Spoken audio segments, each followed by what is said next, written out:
At the Centre of Sports Engineering Research in Sheffield Hallam University, they are working with a number of sports manufacturers and organisations. Their work here combines cutting-edge science and engineering to test and improve the performance of sports equipment. We do research here on things like football dynamics, and what we can do is we can get the footballer to kick the football in different places, track where they kick it, and then track how fast the ball flies off the foot and what kind of spin you get off a foot for different kicking styles. And that's useful because we can either help the athlete perform differently, or we can actually help the manufacturers tune the designs of footballs in their manufacturing process. Football designs have altered a lot over the last 30 years. Materials, numbers of panels, and even the shape of the ball have all changed. Now, these panels are actually pre-shaped. So rather than being a flat shape, they're pre-shaped, and it's more like putting together a plastic model with an inflated sphere in the middle.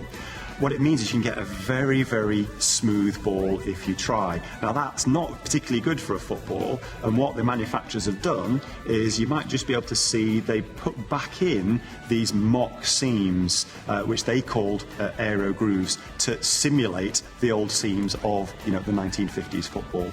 And they've also got a little bit of roughness on there, which is a tactile effect, so that when you hold the ball, you can really grip it, either in wet or dry conditions.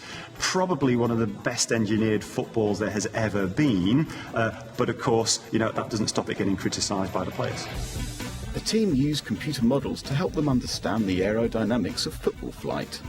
One of the things you sometimes see is a knuckleball effect. And that happens when you've got a ball that has very little spin on it. And what happens is the ball flies through the air and it flutters a little bit through the air. And we did see that in the World Cup with this ball, but also it happens quite a lot anyway. And so what happens is it flutters from side to side because of these asymmetrical aerodynamic forces.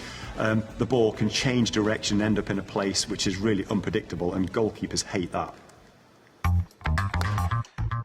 In other sports, such as golf, they have other variables to consider, such as ball and club.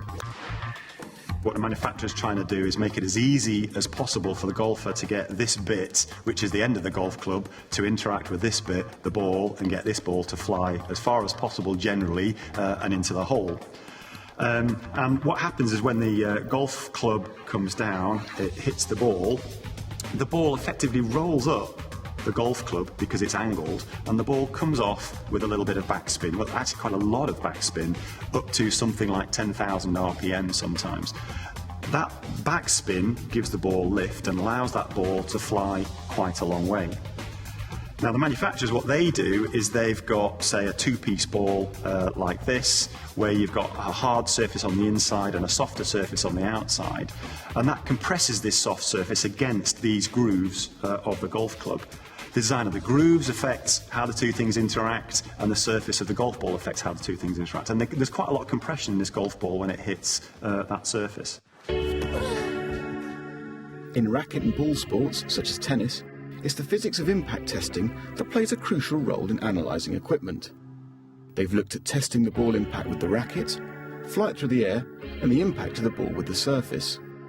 What that's allowed us to do is to create quite complex mechanical models based on Newton's laws, which can make predictions. So if anyone comes up with a new piece of equipment, we look at that new piece of equipment, we stick it into our models, and we make predictions of how that might change the nature of the game. So the kind of work they were doing is really the fundamentals of the physics of tennis, but it goes directly into setting the rules of the game worldwide.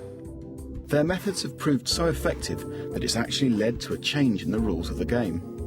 We put all our mechanical models together into one piece of software called TennisGut that allows us to look at the effects of different things about the game. In this case, it was the size of the ball, and we increased the size of the ball between 3 and 6% to see how that would affect the nature of the game. And of course, what happens if you increase the size of the ball, you've got more drag on that ball because it's larger and it slows down more. And that's exactly the effect that the International Tennis Federation wanted, which was in certain circumstances to slow the game down. So we've taken our experiments, put it into our mathematical model, and it's now ended up in the laws of the game.